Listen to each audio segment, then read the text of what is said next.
अब सतियों के चरित्र अगर आप पढ़ोगे तो सतियों के चरित्र में तो ऐसा आया कि पति कैसा भी है पर सती कन्या ने उसका त्याग नहीं किया, उसके संग निर्वहन करती रही, फिर उसके सतित्व पर ठाकुर जी रीझ गए। पर अगर आप सतित्व नहीं निभा पा रहे हैं और कहीं ना कहीं आप ठाकुर जी से विमुख होते जा रहे हैं, भक्ति से विमुख होते जा रहे हैं, पारिवारिक भावना बालकों का, उनकी अपब्रिंगिंग वो भी नहीं कर पा रहे हो, तो फिर ऐसे विवाह का निर्वहन किस कार्य का। तो कुछ बातों का ध्यान रखिए। पहली बात, यदि रक्षा का दायित्व वो नहीं निभा रहे हैं।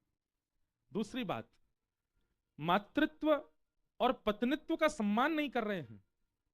तीसरी बात, घर गृहस्थी परिवार बालकों का भी संरक्षण नहीं कर रहे हैं।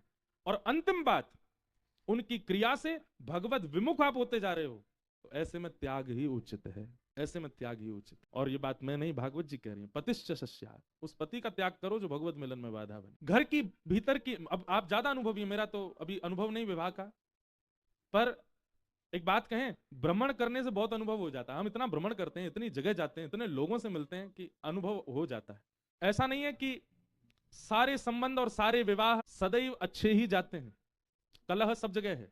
और मुझे तो ऐसा लगता है, विवाह शब्द की परिभाषा क्या है, विशेष प्रकार का भार। आप विवाह से पहले बहुत ज्यादा फ्री रहते थे, बहुत ज्यादा पंछी बन के उड़ रहे थे, पर विवाह के बाद एक विशेष भार आ जाता है आपके ऊपर। तो इजी लाइफ नहीं है विवाह के बाद भी, लेकिन ऐसी नारकीय लाइफ भी तो नहीं होनी चाहिए ना, ऐसी नरक भरी जीवन भी तो नहीं होना चाहिए। अब देखो, इसमें एक चीज है, आपने उसमें एक बात और कही कि आपने प्रेम के वश होकर के और जल्दीबाजी में निर्णय लिया, तो आप दंड मिल भी तो रहा है आपको, अब दंड भोग लिया। अब उसके बाद हमारे हिसाब से तो जो रक्षक पति का दायित्व ही नहीं निभा रहा है, माता का सम्मान ही नहीं कर रहा है, बालकों की परवरिश की चिंता नहीं, और भगवत विमुख आपको कर रहा है, ऐसे में त्याग उचित।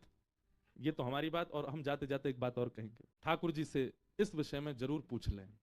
हमें ऐसा विश्वास है ठाकुर जी उचित उत्तर देते हैं। हमने बहुत बार अनुभव किया, हमारा तो पूरा जीवन ठाकुर जी पे ही चल रहा है।